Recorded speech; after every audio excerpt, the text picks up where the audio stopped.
Learn to value what really matters. I don't know about you, but last week when I heard the news about this new Omicron variant, all I could think was, here we go again.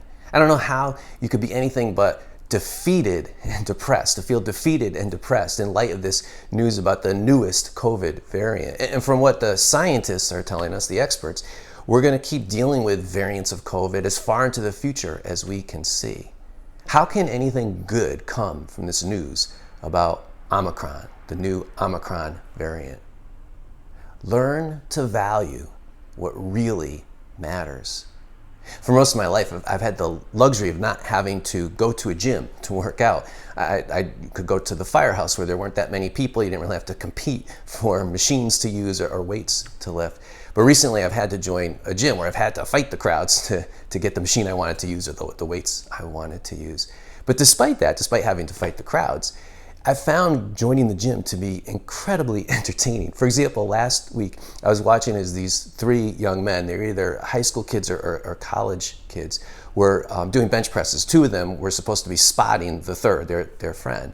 While one of them was doing his presses, the other two were looking down at their phones. They were standing in the right place. They were standing behind him, behind the bench, in position to spot him, and they were looking in the right direction. They were actually looking right down in his direction at him doing his presses, but they were focused, completely consumed in whatever was going on in their phones, each in their own worlds.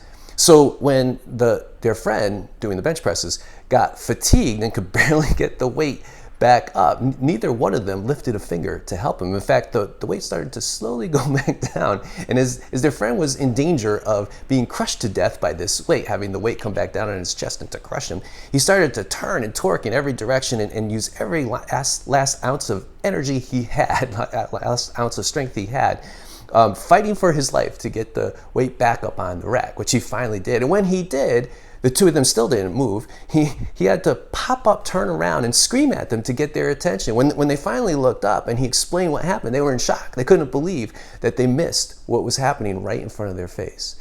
They were so self-consumed in their phones that they didn't see that their friend was fighting for his life right in front of their eyes. In a more serious way, I was also last week driving down a busy street, and I noticed a woman pushing a baby carriage talking on her phone. She was coming in my direction, and in an area there's no crosswalk. She was between blocks. She just turned right into the street. Luckily, I was far enough away that I could easily slow down so that it didn't even come close to hitting her. But she turns right in front of the path I'm traveling in and into a big SUV that's barreling down the opposite direction. Luckily, thank God, the driver of the SUV was paying attention. He was very attentive, and he came to an emergency stop. But she didn't even see how close she had just come, her and her baby, to being killed by this SUV. She didn't even notice it. She was so consumed talking on her phone. She also didn't notice the enthusiastic gesture that the gentleman driving the car shared with her as she crossed in oblivion to the other side. In our modern American culture, our modern American lifestyle, we've become completely self-consumed, completely oblivious to what is going on around us. In the name of comfort and convenience, we have created a lifestyle where we're isolating ourselves more and more. Think about this. Think about the last time, even before COVID, that you went to a movie theater. Most movie theaters have shut down. Instead, we have home entertainment centers where we don't have to deal with other people. You don't have to go to a theater and fight the crowds. You can just be in your home entertainment center. People now can have their groceries delivered, so you don't have to go to a grocery store. We use Amazon and online shopping outlets like that instead of going to malls. It's almost unfathomable. 5 or 10 years ago, it would be unfathomable, unthinkable to us that the malls could actually be struggling for their life. I mean, they were meccas of American consumerism, and now the brick and mortar stores are struggling to stay open because we're more and more ordering things and having them delivered to our home instead of going out in public to be with other people. As a result of COVID, we've even figured out ways to work more and more from home. We can have most of our professional contacts limited to Zoom meetings that we have from our living rooms. More and more, our lifestyle, our modern American lifestyle, is isolating us. More and more, we're becoming self-consumed. And yet, we know how bad that is for us, not just physically, not just in the two examples I started with physical harm that can be done to you by not paying attention to what you're doing, but also in terms of mental health. We know how dangerous and damaging these trends are for our mental health. The statistics are staggering. In the past few years, even before COVID, the statistics of people reporting feeling lonely and isolated and depressed and even suicidal have been going through the roof. What's even more staggering are the statistics about people who are suffering from addiction and overdose and actually committing suicide, even before COVID, although COVID's accelerated some of those numbers. Those numbers were absolutely staggering. So we know how dangerous this is to our mental health, this lifestyle is to our mental health. And yet, in the name of comfort and convenience, we can't help ourselves. Our self-absorbed, self-isolating American lifestyle is only getting worse and worse. It's only increasing with no end in sight. Learn how to value what really matters. In Philippians chapter 1, verse 10, Paul is writing, and he says that in the context of a prayer. He says, I pray, talking to the Philippians, that you will learn how to value the things that really matter up until the day of Christ. When Paul writes that, he's writing from prison. Paul experienced incredible hardships in his life. He was imprisoned a number of times. He was constantly being persecuted. He suffered numerous beatings, according to his own testimony.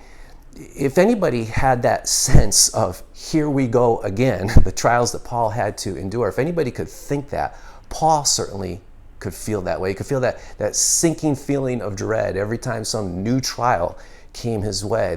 Those were what his circumstances were like. And yet, when you read his letter to the Philippians, the tone in it isn't defeated or depressed. Instead of conveying the idea that he's defeated by all this, by his circumstances, or depressed by them, the overriding tone of that letter is joy and thanksgiving. For Paul, despite his circumstances, he's incredibly joy-filled. In fact, when you read that letter, you get the sense that here is somebody who has figured out the secret to life. He's figured out the secret to happiness. He's figured out what really matters. And for Paul, his circumstances were as bad, if not far more dire than most of our circumstances. In other words, he found that secret to living, that joy, not because his circumstances were going so well, but because in the midst of hard circumstances, he chose to find special opportunities for God's grace, to experience God's grace. He saw his hardships as a opportunity for special grace. And that's where the source of his joy was. He saw those circumstances and opportunities for him to focus on what really matters. And above all else, that is a closer union with Christ. And that's what gave him this incredible joy. Learn how to value what really matters. In a nutshell, the Christian message boils down to this. We can't help ourselves. By nature, we are inclined to be self-absorbed, and we can't help ourselves. That's what the gospel says. We can't help ourselves from being that way.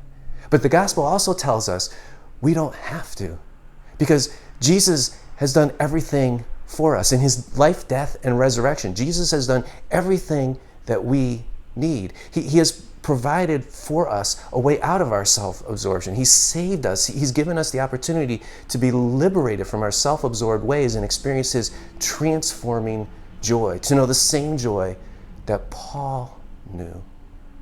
Learn how to value what really matters. For some of us, in some ways, COVID, the initial experience of COVID, forced us to focus on what really matters. We chose to use it as an opportunity to focus on what really matters. And as a result, we changed our ways and we found a deeper joy. But for most of us, if we're honest, and if you look at the trends in American culture, even the experience of COVID, where we experienced that pain of being isolated, we saw how harmful, how hurtful it is to be so isolated from one another. Most of us haven't learned our lesson. With this new variant of Omicron and the reality that this is going to continue to happen over and over again, we have a choice. We can choose to keep going on our merry way. We can choose to be defeated and depressed by this news. We can choose to continue to live in this modern lifestyle that is making us increasingly more isolated and self-consumed. Or we can choose to let it remind us what really matters, above all else, a closer union with Christ. We can choose to let it turn us to God's grace, to depend on His grace. We can choose to let it turn us to Christ and experience in that process His transformative joy at being liberated from our self-absorption. So, what will you choose? So, how are you feeling in the wake of this new news about the Omicron variant? I'd love to hear your thoughts. You can leave any thoughts, comments, feedback on the Raising Jesus website, the Contact EJ page. I'd look forward to hearing from you. Love to hear from you.